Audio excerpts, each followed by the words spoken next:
I'm Michelle. And I'm Bill. We are the Breast Bling team, selling beaded and stainless steel chain jewelry, highlighting and fitness and women's competition pieces. I can even custom just for you. Check us out at BrentsBling.com.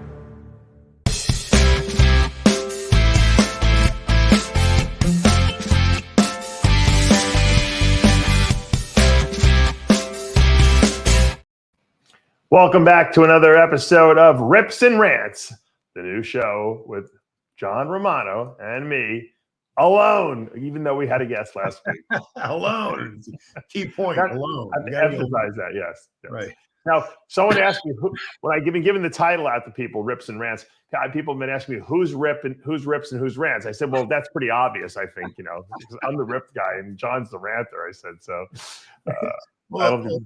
Yeah, I know. There is some crossover, but pretty much, I think that's a safe bet to say. Yeah, I think it fits both of us pretty well. That's true. That's true. Yeah. I was talking to Bruce Neller yesterday because I had done something on Prima Bowling, and he was like, telling me that he really liked it, and it was pretty accurate. And he told me the story about, I guess Dan Duchesne was really big on Prima Bowling, and he had all the women on it, like in California. It's I guess best drug for girls. Yeah, well, real Prima Bowling is nowadays. You got to preface that real Prima Bowling. Yeah. Neller told me it's like $18,000 per kilogram of Prima Bowling. Is that true?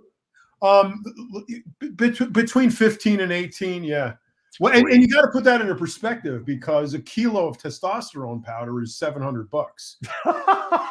So that's why there's no real Prima Bowling around, because no one wants to pay for it.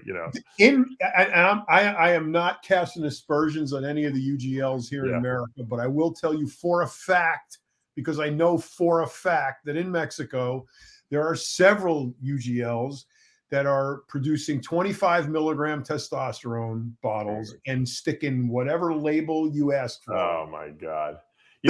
If you think about it, a kilo, which is 1,000, right? It's 1,000 grams of, right? Right. So a kilo is 1,000 grams, and every bottle of Prima Bowling has like 2 grams in it, 2,000 milligrams. Right. So with 1 kilo, you can make 500 bottles. Right.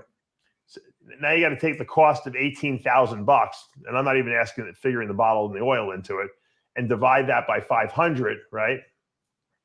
And so that let's see if we can do that. If I can do the math in my head, $36. It's expensive to make that. It's astronomical.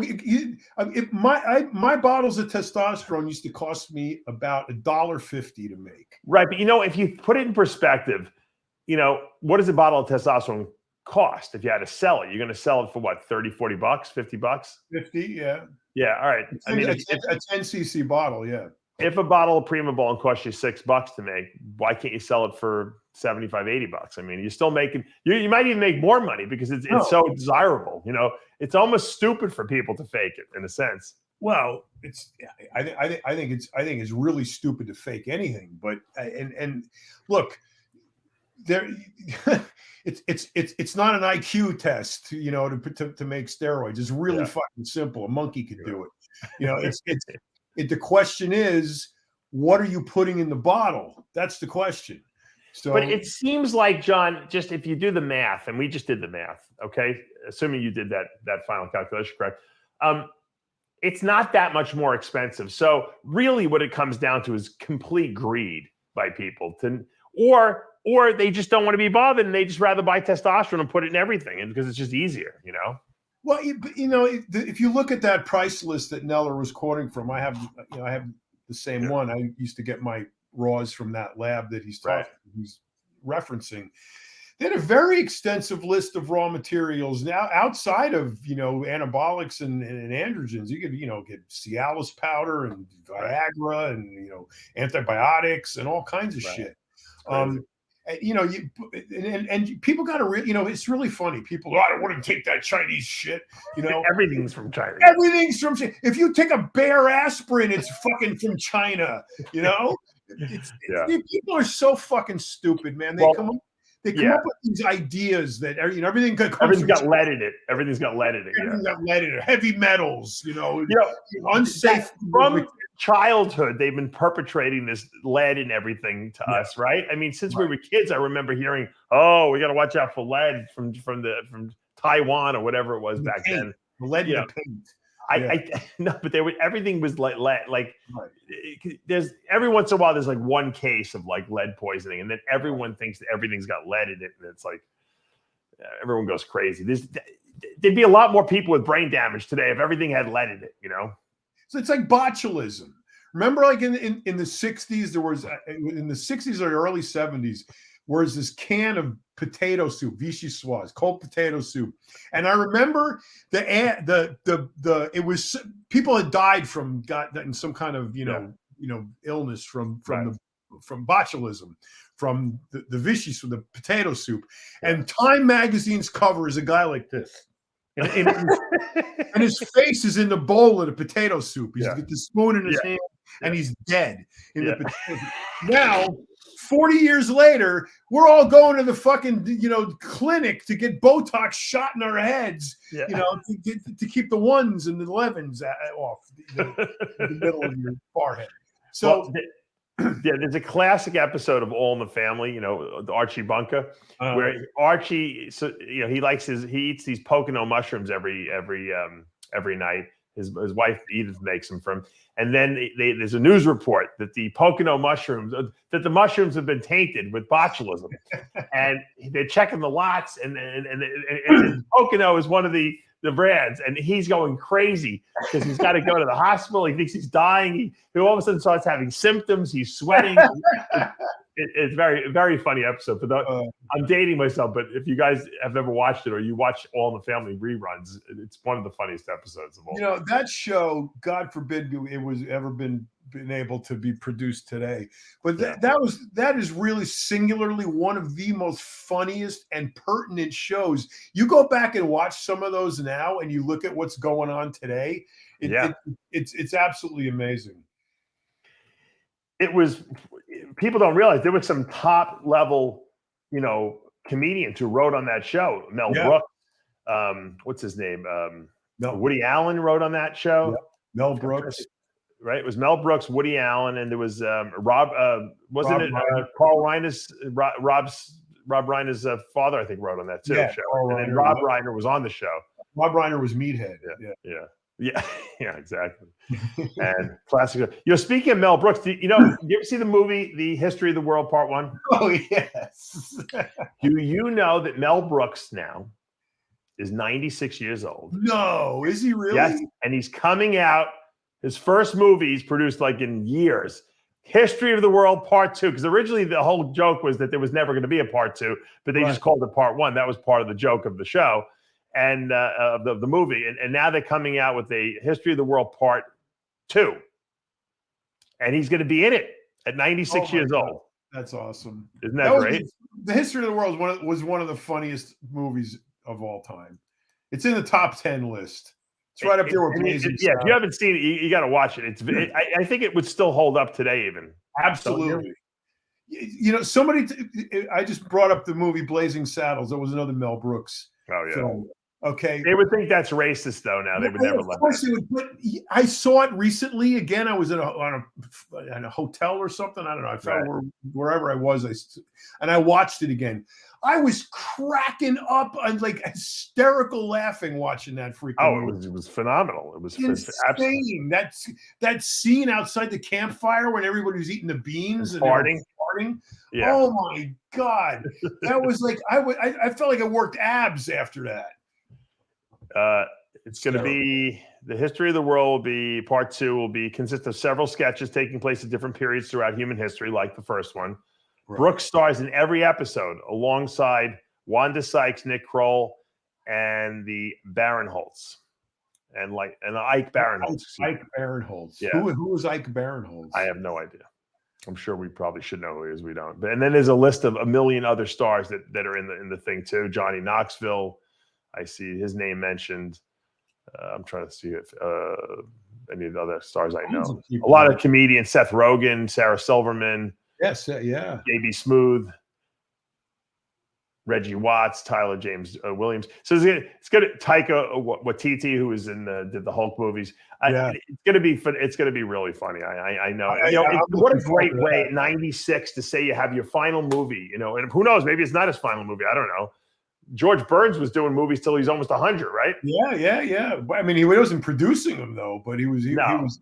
Mel Brooks is not going to direct it though. He wrote it and he's going to star in it, but someone else is going to direct it. But I'm sure if he puts his 2 cents in, no one's going to say no. You know what I mean? He's phenomenally hysterical. He's very quick-witted still. I saw an interview with him like probably a year or two ago, and he was in his 90s already, and he was still very sharp. He wasn't like like some people just get completely demented and like our president basically. Yeah, he's way sharper than our president. That's for sure. That's not saying much. No. My iPhone is sharper than our president. Yeah, that's true. But yeah, Mel Brooks is. Yeah, well, a lot of people know him for the producers, right. But the producers was a movie first. Then he turned it into a Broadway show, which I thought was brilliant, and it won all these Tony Awards and everything like that. But if you look up his list of movies, I mean, we just talked about Blazing Saddles and History of the World, but there's a bunch of other stuff he was in, and you're right, the comedians that he employed were just the best. I mean, they really were the best. I mean, Dom DeLuise and Gene Wilder. Yeah, I mean, hysterical. Richard Pryor, right? Yeah, he had incredible talent working for him. Wasn't Richard Pryor wasn't he the Pharaoh in Egypt in the History of the World Part 1? Yep. And he was Richard Pryor as the Pharaoh, basically. Yes, as the Pharaoh, right. Cursing and stuff like that. Very funny. So yeah, that's coming up. What else? I have all my news items I got to get to. Lisa Marie Presley died. I know. I was going to bring her up next, but you know who else died? Robbie Knievel. Let's talk about Robbie Knievel first. Yeah, Evil Knievel's brother. Son. Excuse me, son. Yeah. Evil Knievel, for those of you who don't remember, did all these crazy stunts. He would jump like buses and cars. He tried to jump the Grand Canyon, didn't succeed. No. He actually tried to jump the fountains at Caesar's Palace in Vegas, and he failed. But Robbie Knievel did it. He jumped him. He just didn't land too well. No, he didn't. He didn't get over him. That's right. He almost did. And Evil Knievel probably broke. The rumor was when we were kids, he broke every bone in his body. Twice. Yeah. Twice. Robbie Knievel died of cancer, pancreatic cancer. Terrible. Yeah, that's a bad one, man. But he was doing the same crazy jumps. Supposedly, at 8 years old, he was doing jumps in his father's shows. Already. I'm sure the mother must have had a nervous breakdown. When Evil decided there's Evil Knievel right there. There's a great documentary on Evil Knievel, the story about him and how he started with jumping 2 pickup trucks end to end. That was his thing. He would do it at like rodeos and state fairs and stuff like that. And then it just grew. They kept adding cars and trucks and buses, and it grew and grew and grew. The Grand Canyon thing was that was terrible. But let me tell you, I saw a documentary about that. What happened was he made a joke because he was jumping all these cars and doing legitimate things, and he made a joke. I'm going to jump the Grand Canyon, and everyone's like, "How the fuck are you going to do that?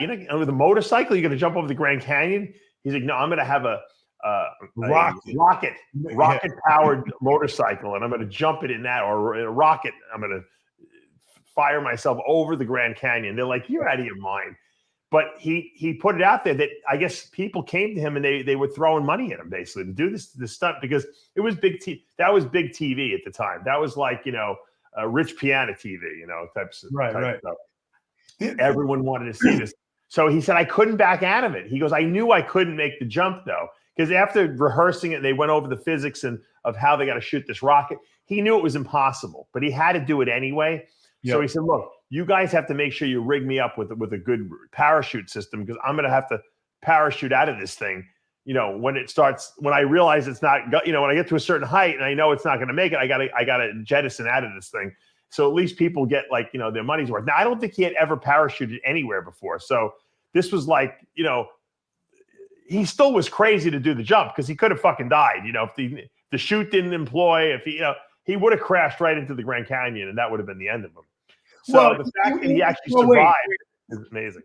Yeah, but wait a minute. You got to back up. It was very anticlimactic because look, you got to give him all the props in the world for sitting in that fucking thing to begin with. I mean, it's an explosive device. Basically, he was.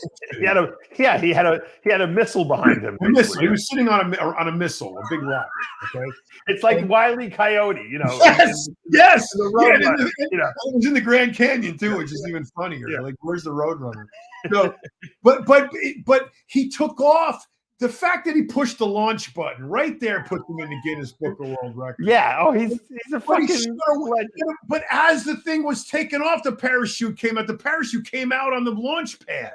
I mean, it would have been better if he got up a little bit and then the parachute came out.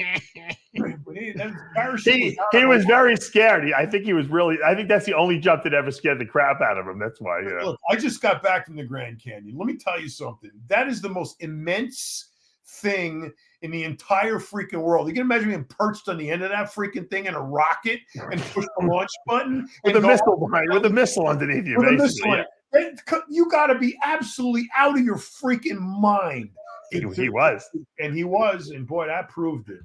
Yeah, but it's crazy stuff like that really, makes you, special, I guess. I'll tell you a true story because Chris Angel. Yeah, and Chris Angel told me the thing that made him the most famous when he was first starting out in his 20s was he was doing some tricks and he was on TV a little bit, but he needed something to really solidify him as like a true, magician of the next generation. Right. So he had been into piercing. He was into piercings and stuff like that. And when he was getting pierced at some, probably up in Long Island, right? Because he's from my hometown. The piercer said, your skin is so strong that you could literally, put hooks in your skin and you could actually lift yourself off the ground and the skin would not tear. That's how strong the skin is. So he got this idea. What if I hooked my skin and actually had a helicopter, lift me up, and by my skin and be suspended by these hooks that were through my, that were pierced through my skin. And they said it would work, from the people he talked to, and they plotted this whole thing out as part of his Mind Freak TV show he had. And he told me, he was honest. He's like, Dave, they said, we got to rehearse it. He goes, there's no way I'm rehearsing this. They're like, what do you mean you're not rehearsing? He's like, I'm not rehearsing it. He goes, if this thing is holding, you got to just take me up. We do one take. That's it. I'll never go back up there. I'm never doing it. Put hooks in his skin. I'm not doing this a second time. This is a one-shot deal. Yeah. They're like, yeah, but if something goes wrong, we're not going to. He's like, that's it. We get one shot. He goes, I don't really want to do this, but he was very scared. But he said, you know what? He had trusted that the thing wasn't going to rip, and he wasn't really petrified of heights. But think about it. He was suspended by hooks in him, hanging over, wherever I don't even know where they went over. Wasn't that the Luxor, the pyramid that he did that? Yeah, well, I don't know if did he do it over? I think he did it. That's where his show was, at the Luxor. Yeah, and then he moved to Planet Hollywood for some reason. Yeah, just recently they gave him a better deal, I think. He was at the Luxor for years, though. Now that hooks through your chest, lifting you. That's an American Indian ritual. Oh, it is? Yes, there's a definite Indian ritual that you do. They leave you hanging there by your skin. I guess they use claws of some bird or some shit. Oh, really? Yeah, and they hang like that for ceremonial. I don't know much about it, but I do know it's practiced. He said it was pretty crazy, he told me. So they wanted him to rehearse putting the clothes. Yeah, they wanted to do it. Yeah, right. They wanted to do it. They said, the TV producers of the show said this was the first season. This is what made him. Because they didn't know he wasn't sure there was going to be a second season. They were like, well, the ratings are okay, but it's not really great. And so he's like, I got to do something crazy. He goes, if I don't do something crazy, he said, he knew they were going to cancel him. He said, I just felt it. He goes, I knew that I had to do something absolutely insane. And then That's what he You did. got that on video. Worked. You gotta play that because people haven't seen that. That's freaking nuts. Wait, did he go all the way to the top of the roof with that?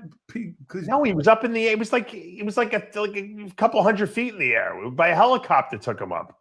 I'm not talking about in the theater. This was outside. He did this. Yeah.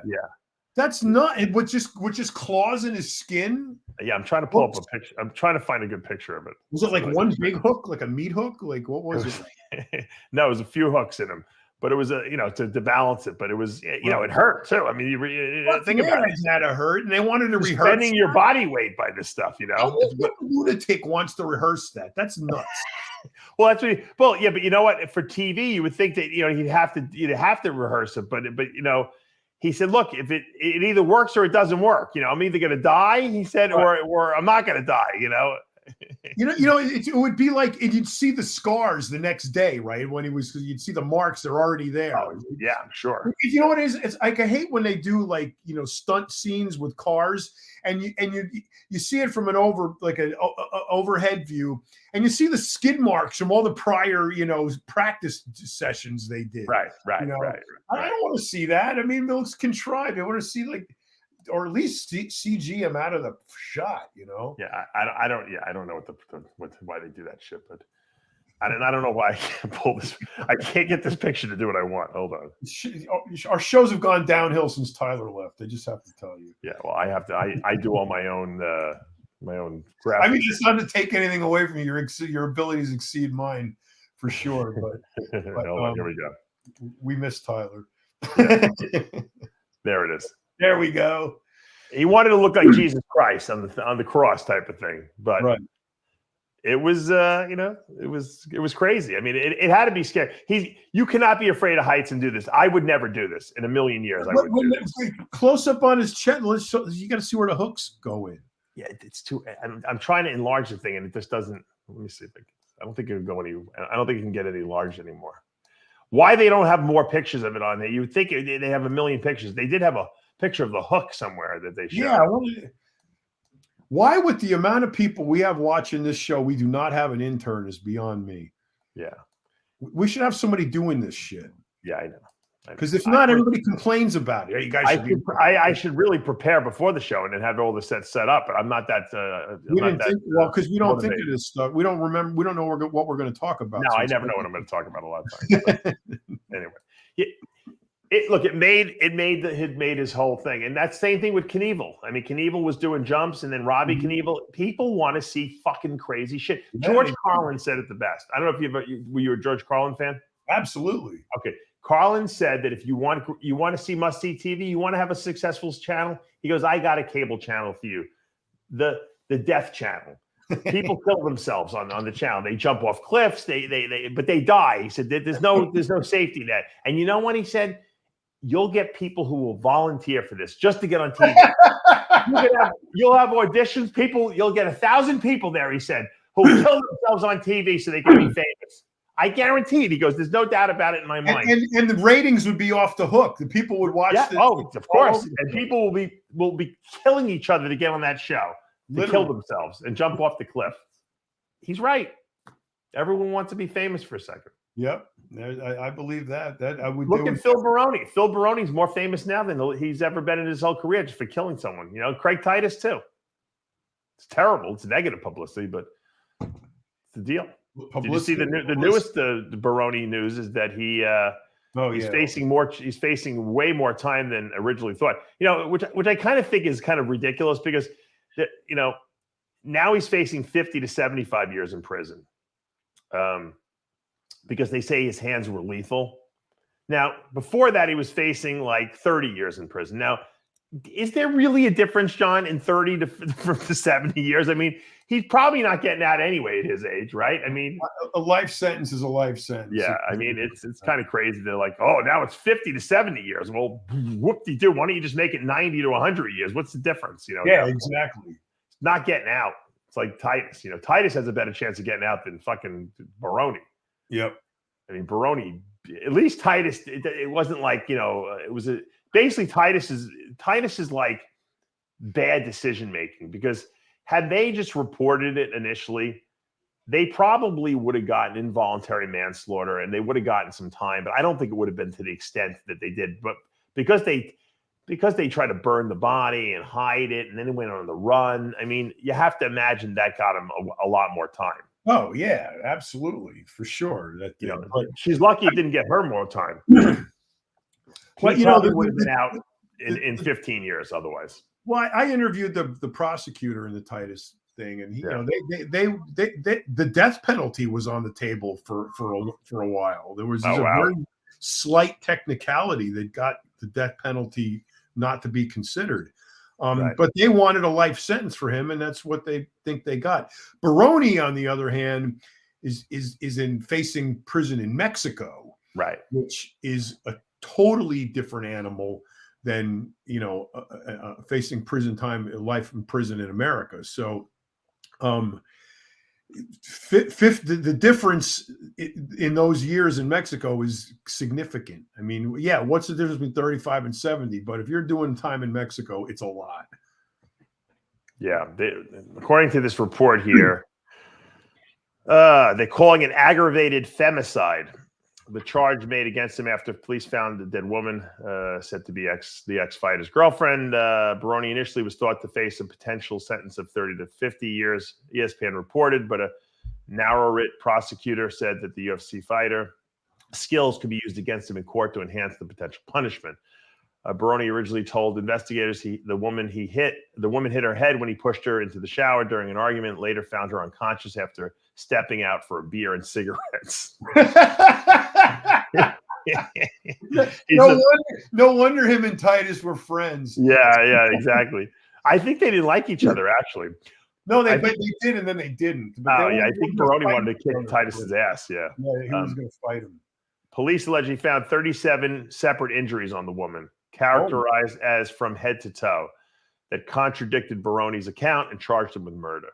In court, the victim's sister testified she saw bruises and hematomas, told her sister to report Baroni to the police. According to the report, alleged victim feared a violent reprisal. As per the report, neighbors also testified to Baroni's violent temper. Baroni has retained a private attorney after initially being represented in court by a public defender. Prosecutors say he can reduce his potential sentence by 25% with a guilty plea, which is what he should do. But they plan to fight his extradition to the U.S. due to the seriousness of the crime. Now, what does that mean? They want him to go to the. There's no. The U.S. is not involved. Well, there's no. They say they meaning him, Baroni and his lawyer, plan to fight his extradition to the U.S. due to the seriousness of the crime. There's no extradition. He killed a Mexican girl in Mexico.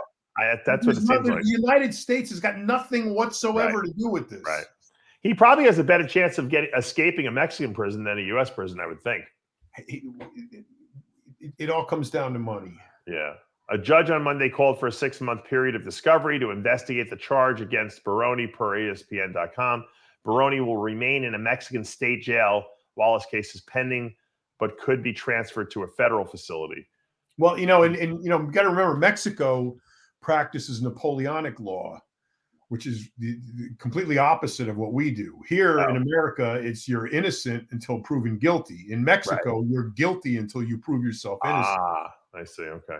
So it has nothing to do with like people wearing the Napoleon hat in court, like when do they have to do that? Like, because Ben Weider has a Napoleon hat that we might be able to get, you know, out. Ben Weider had the Napoleon hat from Napoleon, I might add. Yeah, probably, and I heard it cost him a pretty penny.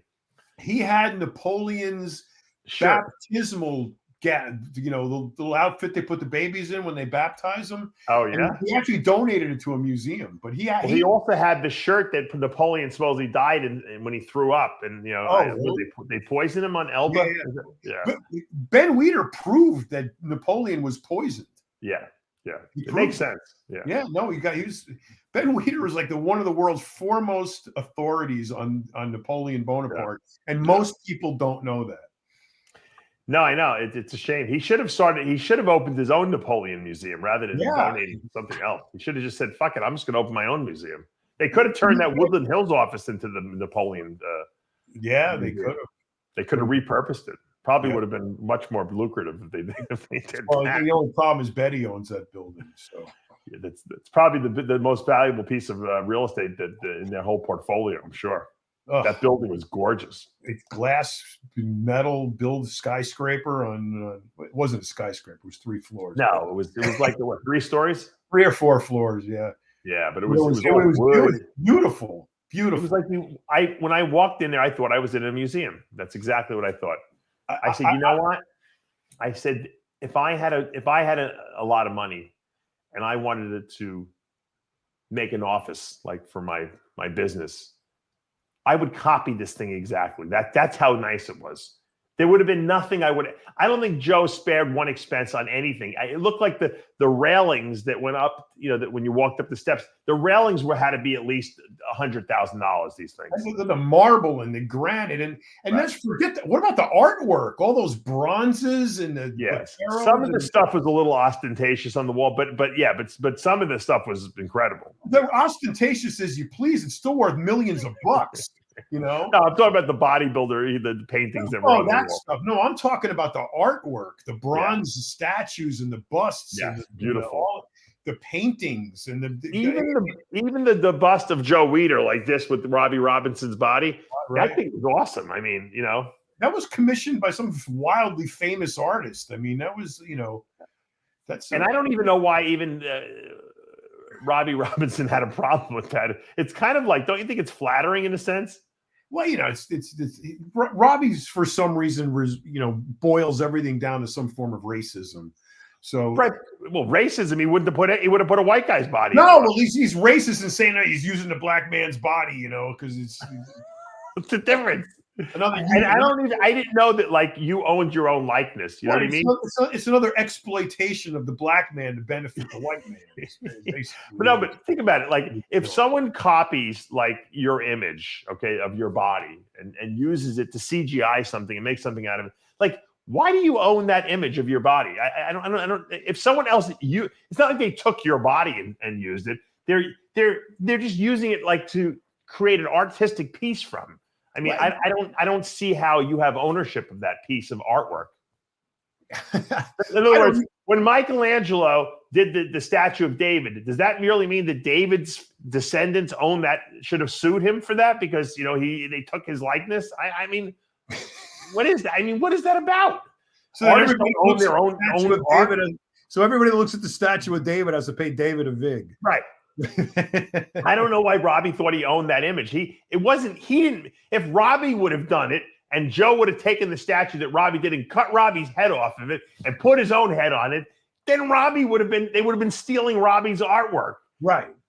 You can't steal someone's likeness, I don't think it has anything to do with the theft. I think it has to do with the image that it projects is that in Robbie's racist mind, he is like, it's the white man exploiting the black man for the white man's benefit. So he wasn't selling these things. He wanted to have it in display. It was a compliment to Robbie Robinson. And the thing is, it's an international image.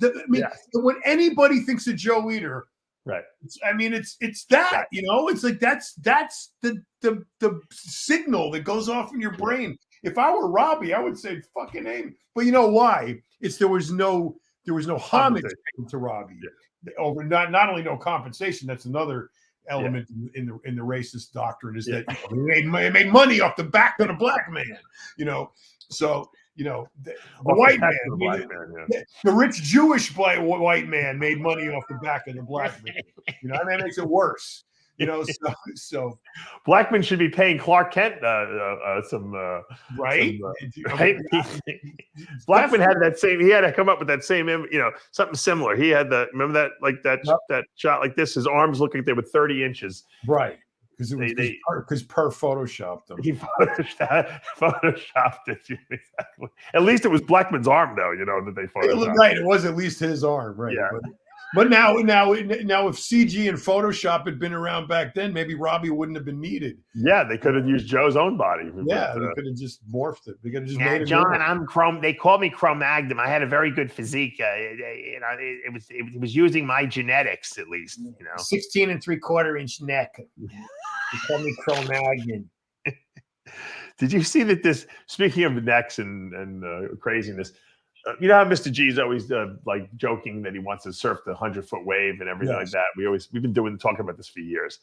There's a guy who surfs these crazy fucking waves who died. I don't know if you saw this. A few of them have.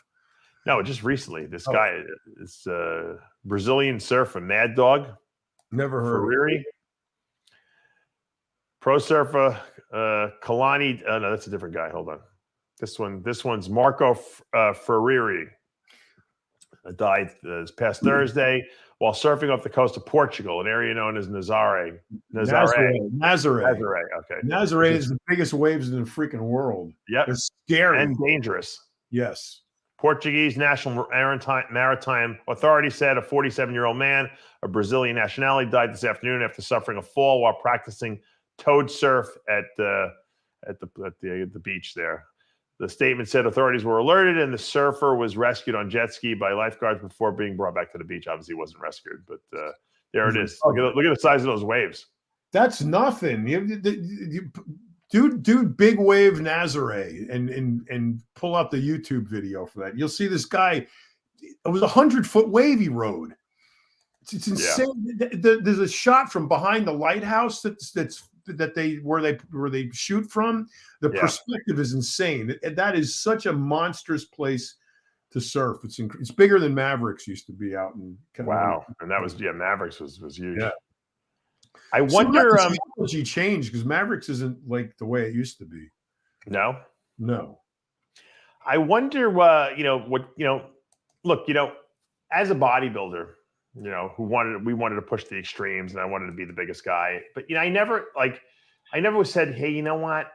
If I lift this weight, I'll probably die. There's a very good chance I'm going to die lifting this weight while I'm doing it. I probably would have said, you know what? Maybe we should lighten it up a little bit. Like these guys seriously have no problem with the idea that they may not come back. And I think it's part of the exhilaration of the whole thing that they're surfing something that is so dangerous that they know that they can potentially die, even though these guys can hold their breath for like 10 minutes on the water. Right. They don't care. They just don't care. Well, and there's a medical reason for that. There's a guy named Alex Honnold. Alex Honnold's a kid who is famous for free climbing, rock climbing, free climbing without any protection, no rope, no nothing. Yeah, those guys are crazy too. He climbed El Capitan's nose route, which is typically a 3-day climb, in 4 hours with no rope. And he's climbed numerous difficult faces, very, very technical, difficult climbing with no rope. And he's still, and they did a documentary of him climbing El Cap in 4 hours and how, the potential for him to die was just always there. And at one point in the documentary, they take him for some kind of brain scan, and they realize that the area of his brain that manufactures fear and the paralysis that it causes is non-existent in him. Oh, so he's got brain damage essentially. Basically, he's got brain damage, which allows him to look straight down from his heels to, you're at like almost a half a mile at El Cap. You're at a couple thousand feet at the top of that thing, and he's staring down, the right. Yeah, that's it's not the nose. Well, that nose route's over here, but yeah, man, climbed up that with no rope. And if you look at the view at some of the climbers that are, where they camp out on top of that thing, you see the tops of those trees look like little tiny, ant specks. Wow. You're at 1,500, 2,000 feet up there, man. I think it's 2,300 at the highest. Now, you were a rock climber, John, right? For a while. And when you rock climb, I mean, do you typically have some slips and slides every once? Oh, there he goes. Do you get some slips and slides? I have to imagine that it happens. You can't be perfect when you're. Well, that's the reason you got a rope.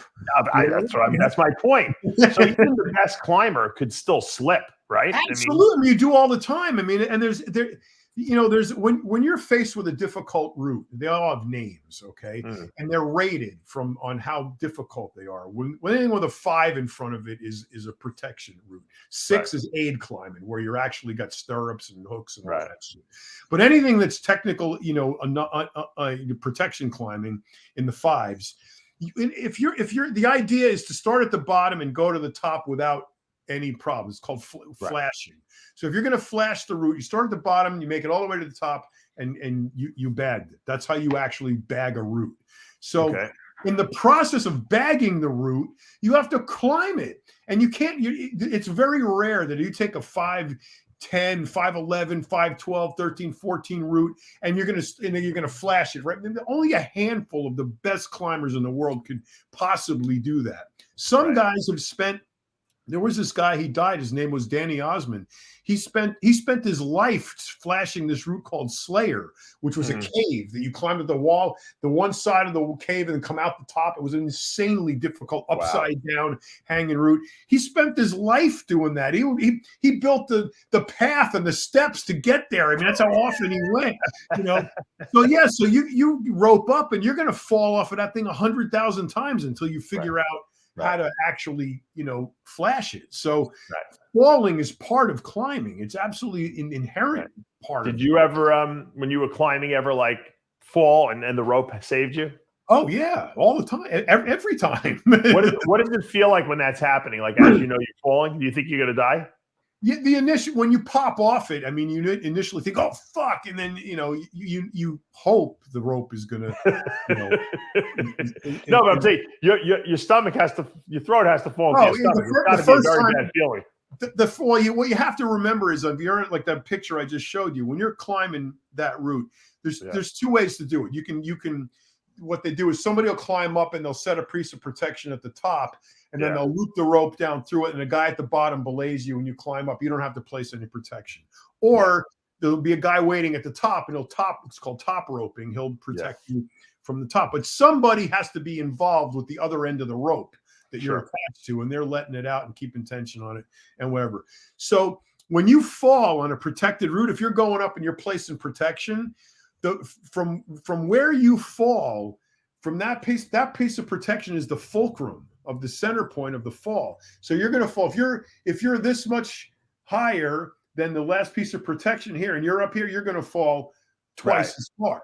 Okay, so you don't really that realization is what first pops into your head when you're falling. Like, oh fuck! And the people below you have to watch out, because you could hit them obviously on the way down. What can happen is that piece of protection can pop out, and then you got to worry about the next one. So there's some falls, they call them zippers, because that you pop out 5 or 6 pieces of protection. Oh my God. Holy shit! Yeah. So ultimately you'll hit the anchor, and your fall will be arrested for sure. But that could be 150 feet times 2, because the rope's 150 feet long. So you could ostensibly fall, 300 feet. Well, when you're falling too, can't you hit the rocks and really hurt yourself? Yeah, you do. You smack into the face of the rock. If you're not climbing, canted higher than 90 degrees, you're going to scrape all the way down the rock. The only way you fall into midair is if you're higher than 90 degrees. Right. Yeah. So any fall is scraping your face down the side of the rock. No, thank you. I don't need that. I don't need that. I'm not that much of an adrenaline junkie that I need that in my life. If you rock climb, you're bleeding pretty much every day. I have to imagine that. Yeah. It's not fun. I mean, it is fun, but it's work. It's a lot more work than it is. Yeah, I never really understood the whole idea of it, but I guess it's one of these things people want to master. It's just it's another crazy. I guess people think, why would you want to bodybuild? You got to fucking do it every day. You got to eat 6 meals there's never a break. Right. But I guess I think with rock climbing, there's a fear element that is relative to your technical mastery of the sport itself. I mean, to place anchors and protection and, know about roping and the knots and how to, do, that's a lot of technical stuff you need to know. Right. And you employ it with serious injury or at best your life, at worst in peril. So there's an adrenaline element to it. Absolutely. What's the adrenaline element when you have no ropes and no safeties? I have understood that I just don't understand, I mean, this kid, Alex Honnold, that I'm talking about, is absolutely a freak of nature, that he can make these climbs not only in record time. 4 hours from the bottom of El Capitan to the top is absolute insanity, and to do it without one single piece of protection compounds the insanity 1,000-fold. Do you think he's going to eventually die one day? Yes. If not, if he's still alive already, I don't know, but yeah, he's definitely going to die. He looks like a little bit of a weirdo. I'm pulling up his picture here. He definitely doesn't look like a normal human being. He's got that weird body. Well, this guy can do a one-handed pull-up with his pinky. So he has that kind of he has that real wiry looking physique. See if I can pull this up here. Hold on. Yeah, this kid. Look at how he's hanging there with no rope. With no rope. What a fucking nutcase. That's about a 150-degree angle right there. It's almost unfathomable. I mean, I guess he's got a lot of viewers. People want to get a lot of social media followers. Go climb a mountain with no fucking gear on. Oh man, he's crazy famous because he defies death every day. I mean, there's that George Carlin. This guy probably his brain is not funcking either. I have to believe it. No, it's true. That's what I'm saying. They did that. Oh, this is the guy they did the thing on, right? Yeah, that's him. That's that. Yeah, he is missing activity in that part of his brain that creates the thing. The thing with fear is that it paralyzes you. Yes. Okay. So you have to, in that situation right there, he is doing something incredibly technical. Right. He's got a handhold here. He's got a hand in there, his feet. His next move is extremely technical because he's got to let go of one thing to move, the next, and he's got to know where that's going. And now if he's probably 1,500 feet off the ground right there, under his feet. When you're at that, the next move could be your last kind of thing. Imagine you get a cramp in your hand, John, the one that's holding you on the cliff. Or how about you're like this, and then you look at your foot and you realize, oh fuck, I meant to be on the nub that's 3 inches higher than that. I'm fucked. I always say when you're not afraid of anything, nothing ever happens to you because because you just function normally, So without that paralytic element of fear running through his mind, he can be very, careful about concentrate on what he's doing, and that's what he does. He's the kind of guy that will probably can climb the face of the mountain at 90 degrees and never die, but he'll get hit by like a bus because he's looking at his cell phone or something like that, crossing the street one day. Or his cell phone will spontaneously combust in his pocket and kill him in his van. Crazy. All right. Well, good news on the bodybuilding front. We could talk a little bit of bodybuilding. The Arnold Classic people were a little concerned. I think the fact that they weren't really getting the turnout. A bunch of guys dropped out. I think they went down to like 6 guys in the show or something like that. And they raised the prize money. I'm sure you saw this, John, to $300,000 for first place. And looks like Nick Walker there was enough money they showed him the money and he came. Yep. So I think it's a good move on his part. That's a show he could legit win. I mean, really, that's a good payday for him. So. I don't know why he wasn't going in it to begin with, to be honest with you. Why? You know why? Because nobody wants to compete twice a year. That's why. But he's done it before. Get these guys to compete twice. Look. Let me just say something here. How often do you have the opportunity? Look, the original prize money was $200,000. That's still a lot of fucking money. Right. Where does a bodybuilder, aside from selling drugs, where does a bodybuilder have the ability to make $300,000 in one day? In one day. Where? Right. Tell me. Show me. How could you not do this show if you have the ability if you're a top 5 guy at the Olympia and you know that at this show you have a very good chance of winning this thing, or even coming in second and getting the 120 grand, or third at 70,000. Where are you going to make this kind of money? Not to mention the side money you're going to make on the way, promoting the side money. Let's just talk about the top three. Prize money. The prize. Let's just talk prize money. Let's assume there is no other money. Okay. Where is a bodybuilder going to make that much money? Is there an appearance that's going to pay them that much? No. Is there a supplement deal for an entire year that's going to pay them that much? No. But where are they making $300,000, $200,000, $300,000? But the argument is that it's not one day; it's 6 months. No, it's not. It's 6 weeks, John, because they just did the Olympia. They're in shape already. That's true. That's why, if it was months and months, I wouldn't be ranting and raving about this. But these guys just competed. Now, no one wants to continue dieting, but you know what? Where are you going to make $300,000? Tell me about it. It's like when Phil Heath. You remember when Phil Heath decided he was going to turn down Muscle Tech's 500 grand a year and he was going to start his own company? Yeah. How'd that work? Nutrition. Yeah. Even Jay Cutler said I don't know if he said it off the record, but he said that was insane. You take that kind of money until they don't want to pay you anymore, and then you start your supplement company, because that's free money. You don't have to do anything. You make a couple appearances. They've used you in a few ads. Well, that was definitely. That's even easier. That's even easier because you don't have to compete. You just have to. You don't have to do anything. You just have to show up in reasonable shape.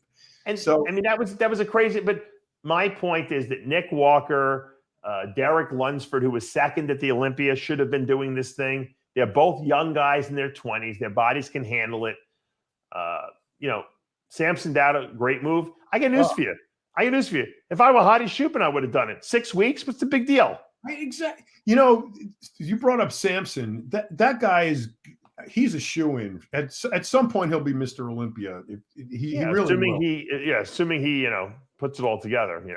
And when he is, what a great name for Mr. Olympia. Yeah, Samson. Yeah, exactly. That's awesome. I used to always tell PJ, I said, PJ, you have a great name for a bodybuilder, PJ Braun. I mean, come on, doesn't get much better than that. There's a few. Derek Poundstone is a great name. Poundstone had a great name for a strongman. Oh my God, right? Yeah, right.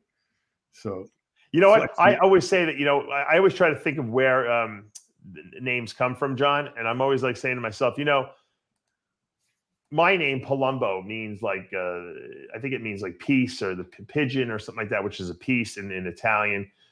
So I have to imagine that, like, when they were giving out nicknames or last names as we call them now, right? Mm-hmm. I must have either had come from breeders of pigeons, right? Or someone who was into peace, or being maybe counseling people or something like that. I would have to believe that we were pigeon breeders probably, which is why I'm probably into animals, right? I'm like crazy about animals, breeding animals. Good point. So that makes sense. Yeah. I got to believe that, like, people who have messed up names like Wiener or something like that probably were ostracized their relatives in the past. They might call you a dumb wiener, Well, Anthony Weiner was the whiner. Maybe they were whiners, and they branded him with that name, and then it just stuck. But Anthony Weiner was the congressman from New York. Sexting he couldn't stop playing with his wiener, right? Exactly. That's so funny. Makes sense.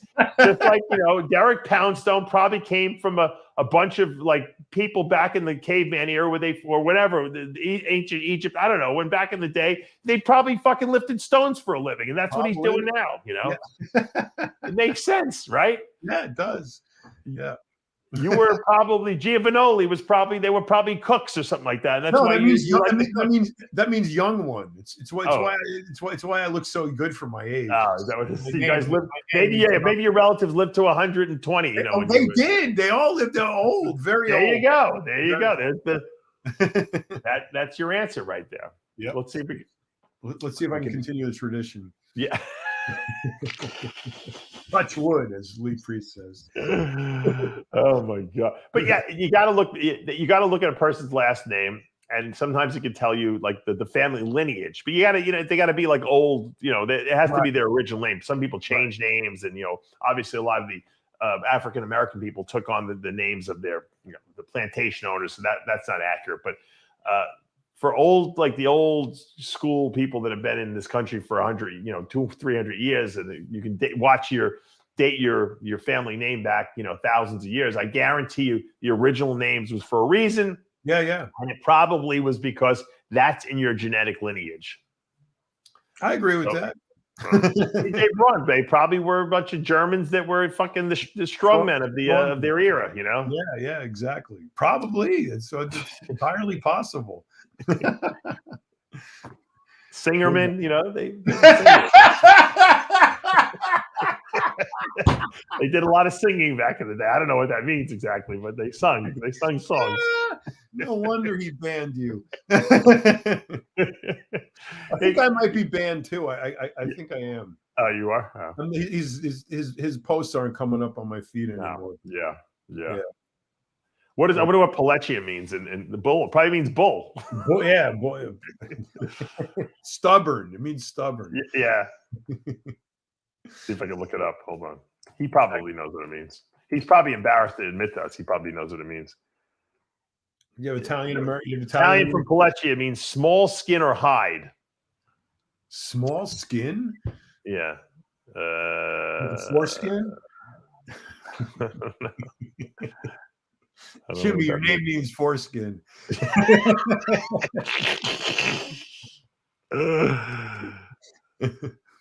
I think they changed. I think according to he might have changed the name. He could have.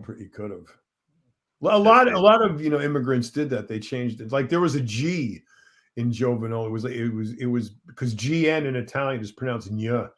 So it was actually Jovenoli. But you show that to an American and they can't pronounce that. Trying to find what his name means. Yeah, hold on. Little skin. Yeah, foreskin. Leather goods and stuff like that too. Well, it's like Pelleteria.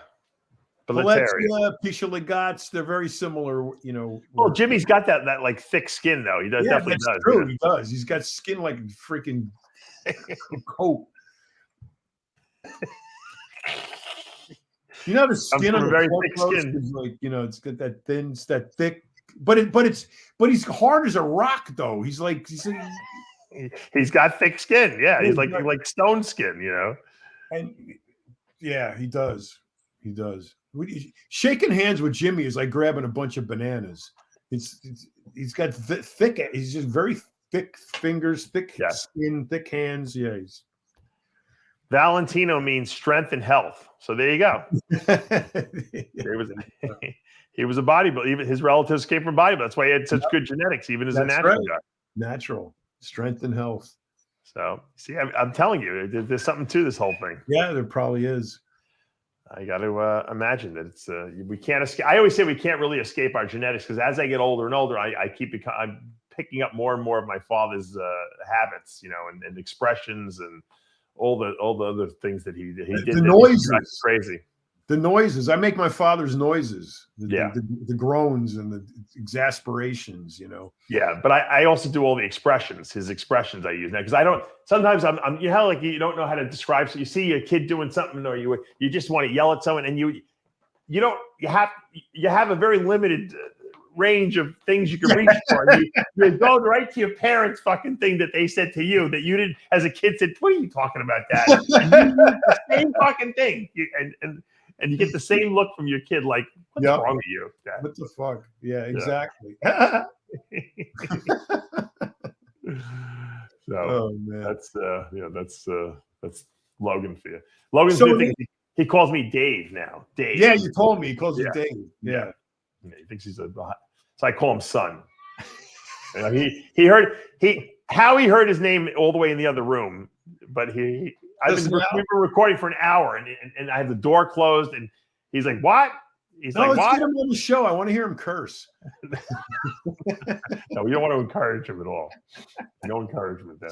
We should still put him on the show. I won't encourage him. Yeah, one of these days I got to get him on. We'll put him on. My daughter Aria would probably be way more articulate than he would. Yeah, that's true. But Logan has a reputation already.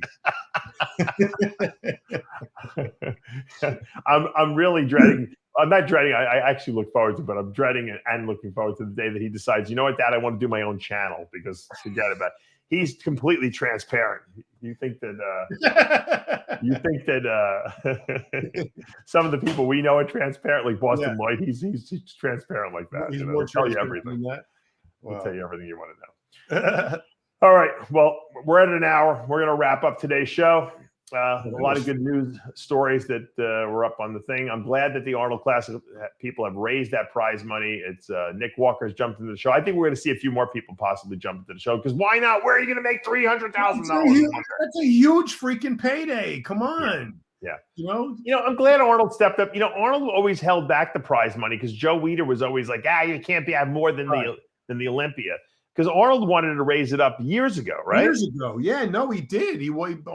Joe wouldn't. He had to keep Joe's promise to Joe. So he should make it. He should raise it to $500,000 and force the Olympia people to raise them up the prize money. Because the first place should be $1 million. It should be $1 million. Exactly. Yeah. Exactly. And I know you got to find the money someplace, but it's got to be $1 million. And you should get at least $10,000 for last place. I mean, at least.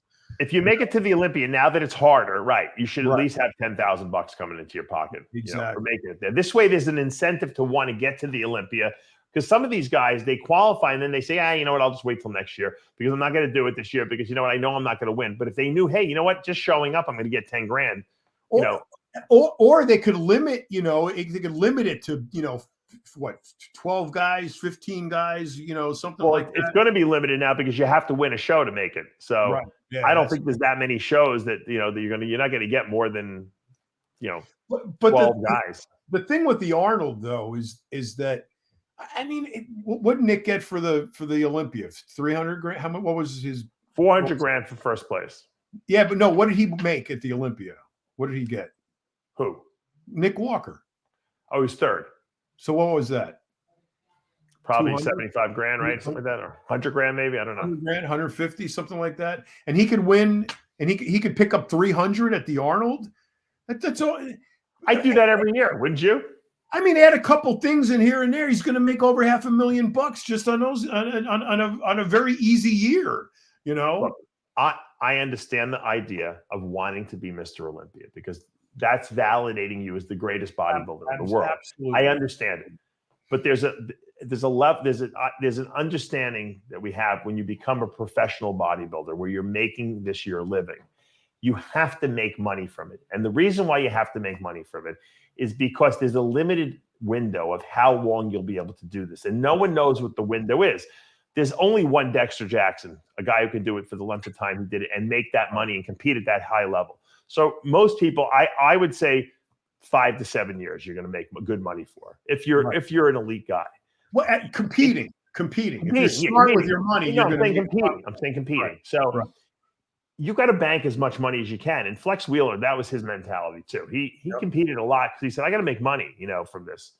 Unfortunately, he probably spent a lot of the money that he made, but by his own admission, not by mine. Baroni too. He competed a lot. He made in the bank. Well, Silvio Samuel. What did he compete 13 times in 1 year? He was banking it. Yeah. So you cannot turn down. I understand turning down a payday of $5,000 or something like that because you know what, it probably costs more to get ready for the show than you're going to make. But you don't turn down $300,000. Especially with the second place being 120 and third place being 70. You can't turn that down if you have the ability to win this show or you're a top 5 Olympian. It's too much money, and you will never be able to get that money from someplace else. Nope. And Nick Walker could tear a quad, walking down a flight of steps like I did, in 6 months, and that could be the end of his career. That 300. I got news to you. Mike Francois, when he won the Arnold Classic on his birthday, I think it was $100,000 back then. Yep. And that bought him his first house. And remember, then he got colitis and he could never compete again after that. So thank God he did it. Thank God he did it. A lot of people thought he should have waited. Yeah. It worked out for him. So I think I'm glad Nick's throwing his hat into the ring. I think Derek Lunsford's a foolish not to do it too at this point. I hope Nick and I hope he wins because of it. I really do. And then look, it was a smart move on his part. Yep, I had to believe that he was considering it anyway, and I don't know why he didn't do it or why he wasn't going to do it because I know he wants to win the Olympia, but you know what? his body's young. For another 6 or 7 weeks, it's not going to make a big difference on the Olympia. I got news for you. He doesn't need to be that much bigger. You know what I mean? He only needs if anything, he needs to be tighter so he could be smaller. He needs to just refine what he's got pretty much. Exactly. He doesn't need too much more size on him. And he can make those 5 or 6 pound gains at his age in the time he has for the Olympia. He doesn't need it. All he needs to do is get shredded. That's all he's got to do. He's already shredded, though. John, the guy's never been out of shape at a single show. Well, so it's a matter of just making quality improvements here and there. And that just comes with time, muscle maturity. That's true. I think good move on his part. I hope I see a couple more people jump into the ring. Because you know what? Even if you think you can't win, if you could, top 3 is making really, really good money, guys. This is your salary for the year. Think about it. You don't have to work at all if you don't want to. And you're going to do it anyway. But I'm saying you don't have to do anything after this. Right. But and the fans, I mean, come on, the public. I mean, who doesn't want to see Nick Walker on stage? Right. I mean, we all do, but I'm just saying, fuck the fans if you're a competitor. You're doing this because this is your living. You got to make a living from this. Got to make money. Yes. Have to make money. They're giving you money. They're saying, here. They're waving it. Right. Show me the money. Here's the money. Guys, go get the money. Don't let someone else pick it up that probably never had a chance at it because they showed up. You know? Exactly. I got news for you. Sean Clarid is going to place top 3 at this show after winning the 212 Olympia. That's a brilliant move on his part, you know, and he's going to weigh, and people are going to be like, how did this guy 180 pounds win, come in, top 3 at the Arnold Classic in the Open and collect the paycheck like that? He's going to make more money than he made at the 212 Olympia at the show. Yeah, he is. He's smart. Absolutely. And he's not in his 20s, but he's a very smart guy. He says, hey, I don't care if I win the show, but if I make all this money, I can do something with this money. I can open a business. I can buy a house. Exactly. Yep. Invest it. Yeah. They should start giving away those Hummers again. Arnold should try to drum up some business with one of these car dealerships and give away a car. I like the idea of getting a car too. It's pretty cool. Yeah. Remember when Ronnie did the show just to get the Hummer. Like, and he could have bought a Hummer, but he wanted to win the Hummer. Andrea Shaw has like a fleet of Jeeps now. She's from Cape Wood. Exactly. Yeah. I think you could probably get away with giving less prize money if you gave a car away too. I mean, so too. And probably the car is a write-off for the show promoter, right? Because it's an expense. But the only problem, you got to pay taxes anyway, so that's a moot point. That's irrelevant. But I don't know. That's, like I said, great move, Arnold. I think it was brilliant. You know what? There's nothing better to entice athletes to do something than to offer more money. It's the American way, right? The American way. Mo money. Right from the beginning, Bonac had his name on that list. He was the first one in there. He was the smartest one of them all. Yep. So, all right. Well, we'll have to see how everything plays out over the next week or two. And I'm sure we're going to get a few more guys that are going to jump into the event, especially after watching our video here and saying, hey, these guys are right. I got to they're right. Let's make some money. Yeah. Like Cuba Gooding Jr. said in that movie, show me the money. Show me the money. and I'll perform for you. Yeah. All right, guys. I hope you're enjoying Rips and Rants, and we will be back again next week because you are. But I want to make sure you guys hit that subscribe button, turn on your notifications, hit that like button, and we'll see you again next Friday.